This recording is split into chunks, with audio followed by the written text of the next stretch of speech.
Good morning guys! Today is the last day natin dito sa Palawan. As you can see, nandito kami sa front ng Silverize Pension House at naghihintay lang kami ng van na susundo sa amin upang mahatid kami sa Puerto Princesa, which is meron pa tayong tatapusing tour dito. Ang Silverize Pension House ay masasabi kong isa sa mga magandang tuluyan, especially kung nandito kayo sa El Nido. At bakit? Ito ay malapit lang sa beachfront kung saan dito nagmi-meet ang mga turista na nag-avail ng mga tour. I think ito ay parang may layo lang na nasa humigit kumulang na 200 meters mula sa tuungan ng mga bangka. Siyempre ito yung ginagamit ng mga turista. Second is, along the highway lang ito. Actually, pagkababa mo nga ng bani, andito na siya. Pangatlo is ang kabilang kalsada nito, katapat nito ay Kakahuyan, kung saan maaari ka makakita ng mga monkey na tumatambay at nagdaraan dito. Sa quality naman ng service nila, malinis at maayos ang mga room, sakto lang ang laki. Siyempre, merong free wifi at siyempre ang paborito ko, yung only free coffee. At may i-rate ko ito ng 9/10.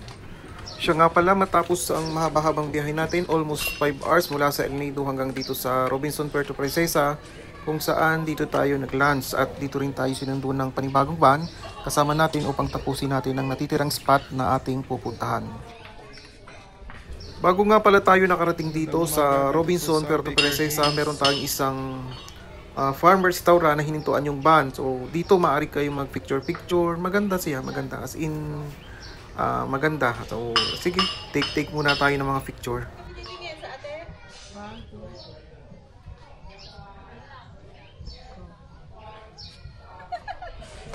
Model.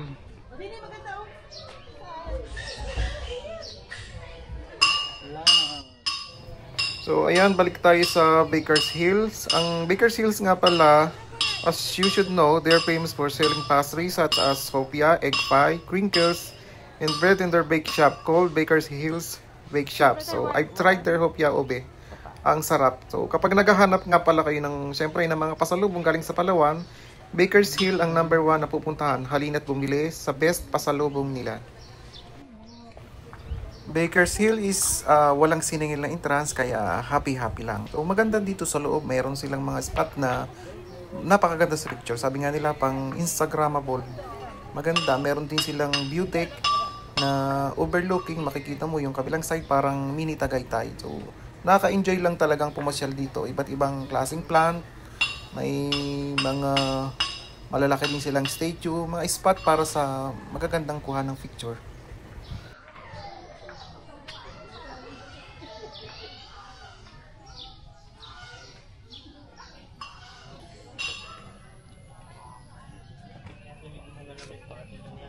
After nga pala na matapos tayong pumasok sa Baker's Hill, next spot natin na pupuntahan ay ang Mitras Ranch. So you should know, Mitras Ranch is located on the beautiful island of the Palawan in the Philippines. Also known as Mitras Ranch is a place near Baker's Hill.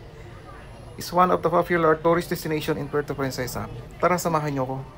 Next na pupuntahan din natin after ng Mitras Ranch is Butterfly Farm. Dito sa Butterfly Farm, makakita tayo ng iba't ibang uri ng butterfly. Syempre, meron din silang mga ibang wild animals. Mas maganda dito mag-picture. So, the best talaga, sulit.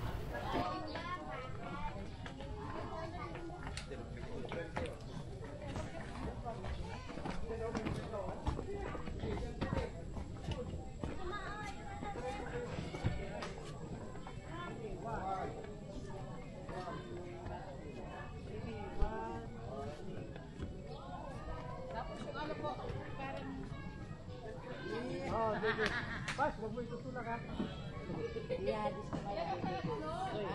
Pastora, ganyan ka. Ganyan. Ganyan, maganda. Okay, 1, 2, 3. Okay. Parang Rose at saka ano yun, Jack. O yun, tama. Ikaw pala. Ay.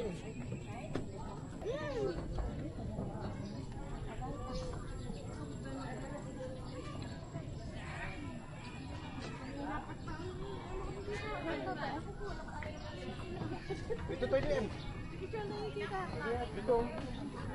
Pinadaan. Photo bomber.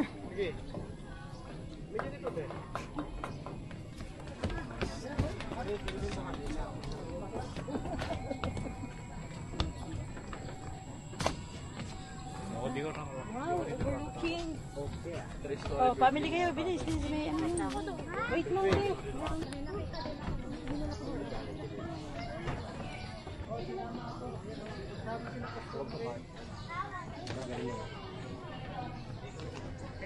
Kasi si daddy. Asa na naman ang Ay, may post.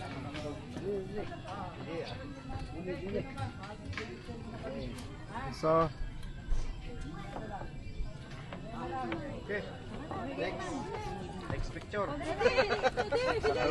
Athena, nasaan ka ba? Family muna. Kasi si Athena. puro aesthetic, nasan ka na?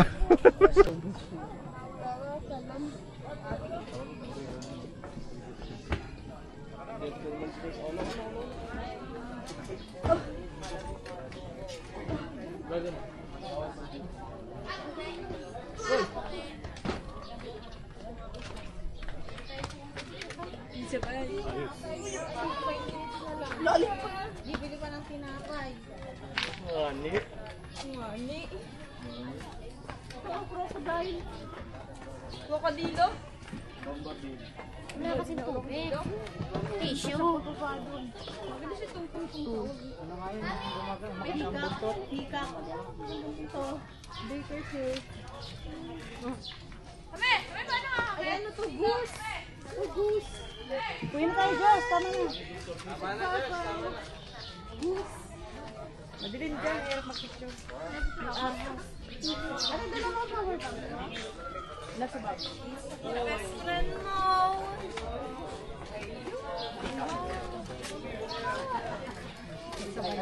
Awamot dut nan nih.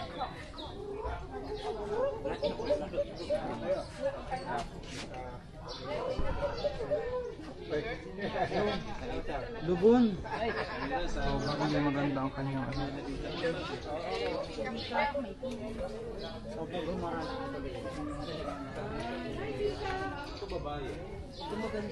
Si Parsa. Tara nga, tasa tayo para makabili na ng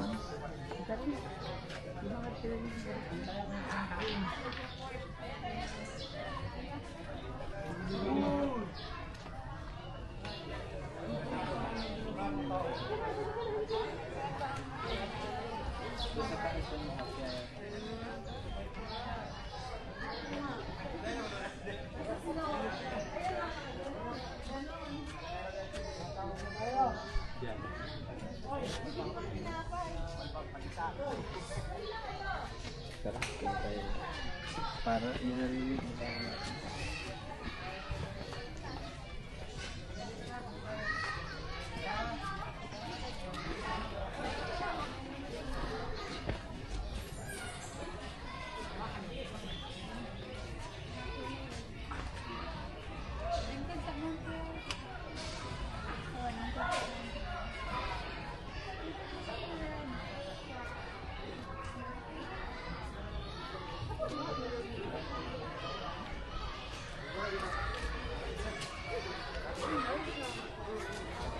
Number 4.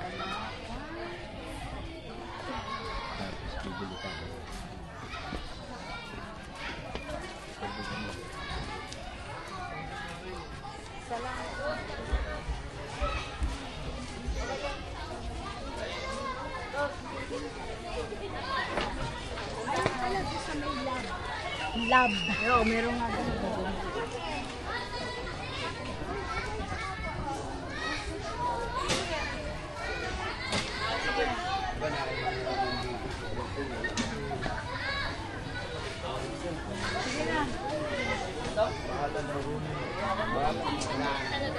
Okay, this Be. I love you, Be. Be, I love you, Be. Rancho ni Mitra. Kabayo na slide.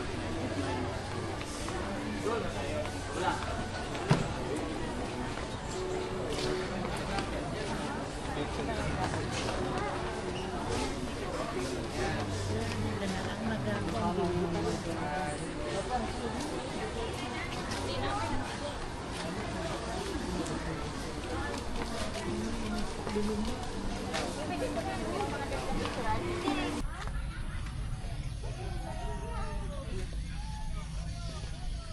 line, di ba? Ano, picture na tayo dito, oh. Kasi lang ate. Zip line pala ate. Wala ko yung oh.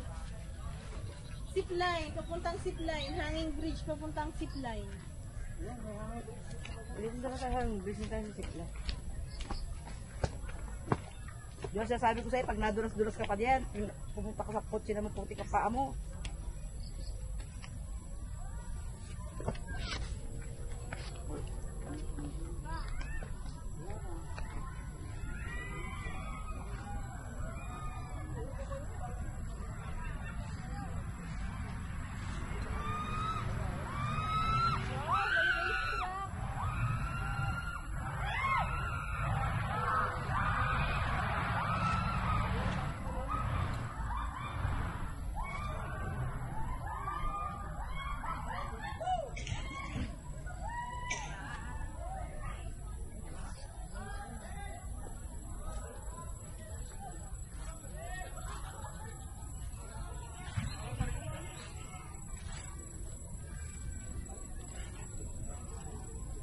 May mga napunta dun, oh. Hindi, mga nagpipicture na dito. Ayun na, nagbabay. Oo nga. Nagbabay. Wow, yan.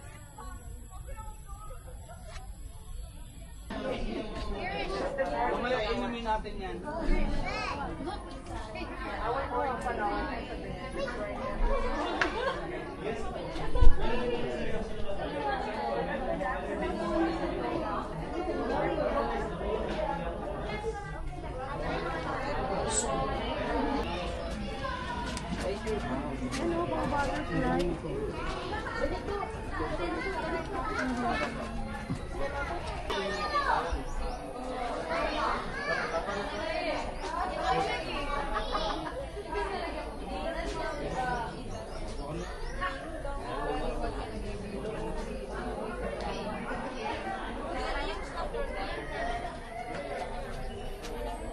Yun.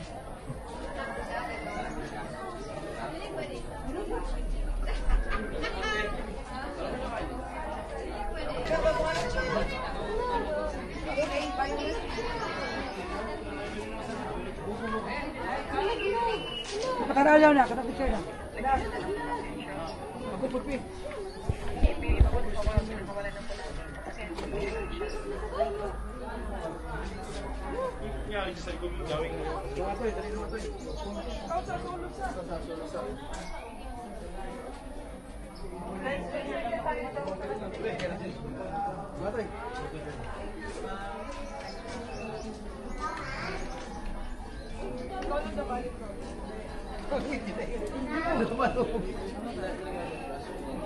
Okay na.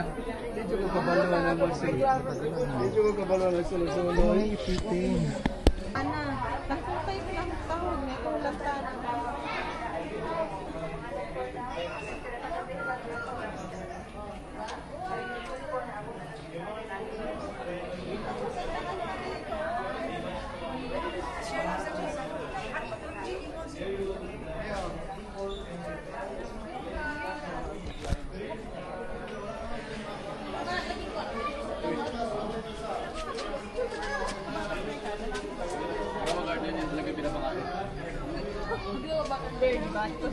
Dito, oh. Wala akong camera na. Nadine!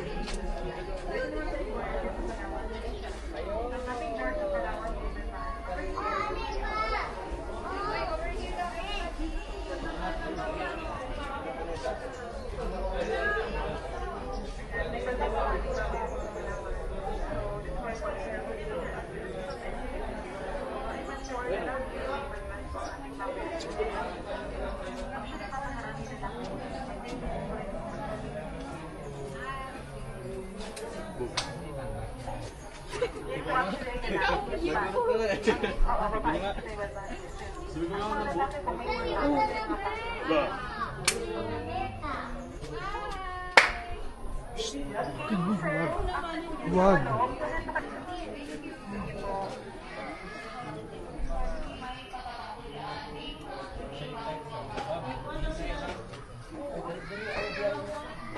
Yung cellphone mo. Nakay? Gusto niyo, hinawakan ko lang.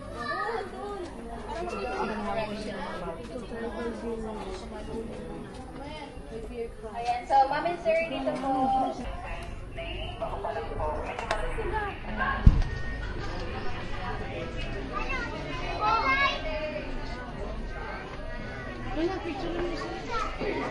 Nakakatuwa yung mga gapi doon pag ginanon mo yung kamay. Ang laki nito. Anong tawag yan? Beer cat, yung parang alamid na pero mas malaki yan.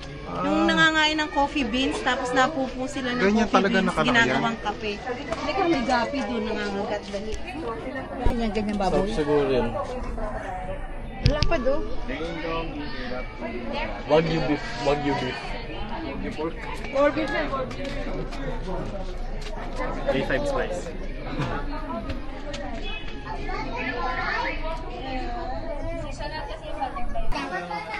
Bali mo na yung kanya kami magdadahan. Ja! Picture!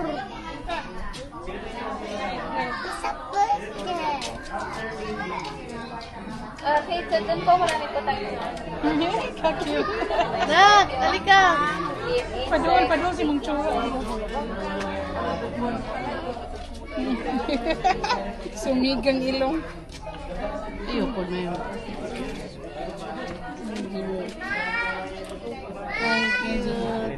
Nako, ilublob mo yung kamay mo doon and then ilapit mo kasi may sweets na yan dyan na water. Ganyan. Tapos sisip-sipin nila. Makamatay sila yung sweet ng ano mo. Ganyan mo. Ilublob. Kaya Tapos ilapit mo sa kanila. Tapos hahanapin nila. Ha? Ayan, ayan. Ikaw, gusto ka? Picture kita. Ilog mo yung kamay sa water. Tara, sa akin ka na. Kamay niyo ma'am, tapos yan. Di ba kanya rin yung paa niya? igaganyan niya.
Attention po sa lahat na hindi pa naka-tribal. Diretso na muna po tayo ng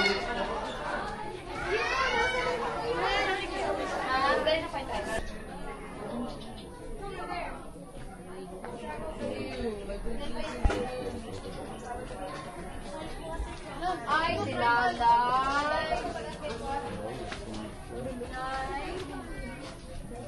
Diretso na. Nak. Anong meron dyan?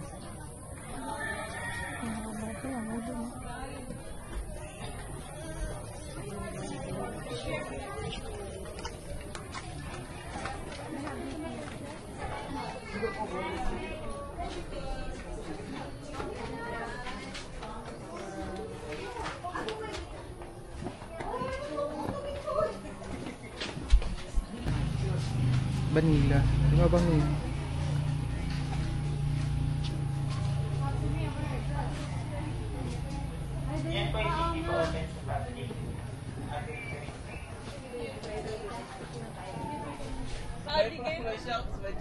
Grabe. Ano? Ayun pala. Actually, hindi ko alam. Ano para. Hindi po siya yung native kasi meron kasi na native po. Meron, alam ko may native, meron hindi, merong hybrid. Pero it's part of the life I think yung hybrid is nasa farm. I think ang nandito you know what? I'm not sure. Yung brother ko naka-preserve pa sila ng ito. Meron dito sa ano, sa paano kami ibig.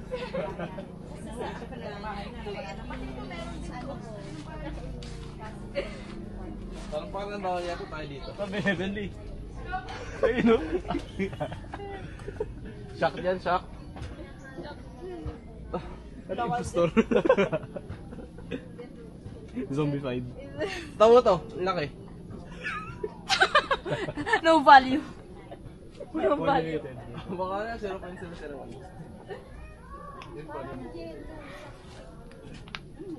May yung pabaching, may sili oh. Wala ba lang mag-ingat lang siya. Pinatay na. Ito paminta meron din doon sa kanila sa lupa. Sa lupa doon. Ito, tapika ng tawag dito sa aklan. Fish tail. Ang dami nito. Pag malaki na yan, ginagawa yun sa ano ng manok. Or sa bahay ko. Ginagawang haligi. Tama na, Diyos! Tama na! Puputi ka pa! Tapos na yung time natin! Grabe yung kahop, eh, yata yung kahop. Ang tigas. Nauto ka pati na lag. Anyways, ito. Tawin nila oh.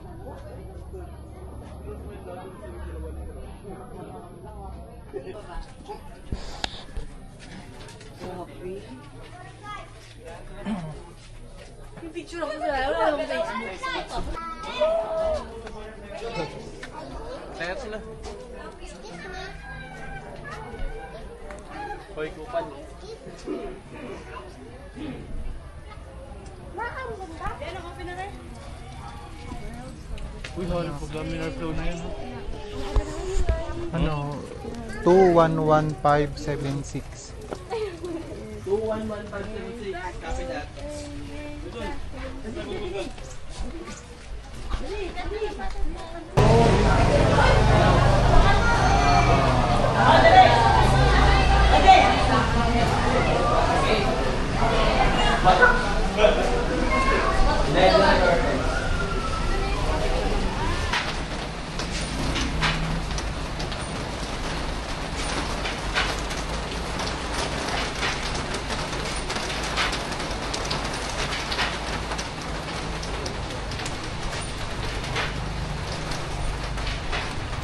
And now, as you can see, dumaan tayo dito sa Binatuan, Bajau. So, which is a house of native product. This is where you can buy carefully and beautifully hand-blown made mats, table runners, versus bag, coin banks, pens, holder, at iba-iba pa. So, makikita ninyo yung mga iba't ibang uri ng bag. Napakarami na dito at nakakamangha na sa ganitong pagkakataon, yung taon natin is patuloy pa rin silang nakakasurvive para gumawa ng mga bags, especially mga souvenirs native na talagang dito lang natin matatagpuan sa Palawan. Hawakan para hindi ka hirap yan. Dito yung naglalak pakihawakan mo. Yan, very good. Stay lang, insert ulit. Salitan siya.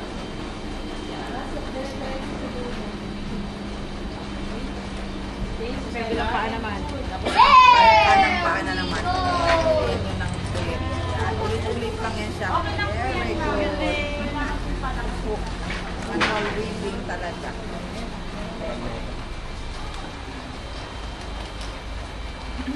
Di ba pwedeng maraming sabay-sabay? Hindi. Kasi quality yan yung ginagawa. Isa-isa lang po talaga. Ano yan sa amin eh, patyagaan, kahabaan ng pasensya. Sige lang, diretso. Okay, yan na lang. Mamaya ihila lang. Sige, ilipat mo na yung paa mo. O sila, ulit. Ito po.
Ganon yun.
At ang last destination natin ay ang Puerto Princesa Cathedral. So, the Immaculate Conception Cathedral is a religious and historical landmark in Palawan Province. The Spanish-era church is located along the historic Plaza Cuarte and Barangay Liwanag, Puerto Princesa City. So, mag-alay tayo ng tahimik na panalangin para magpasalamat tayo kay Papa God. Salamat po sa pagkakataon na ibinigay mo sa amin upang maranasan namin ang mga pagkakataon ito. Salamat.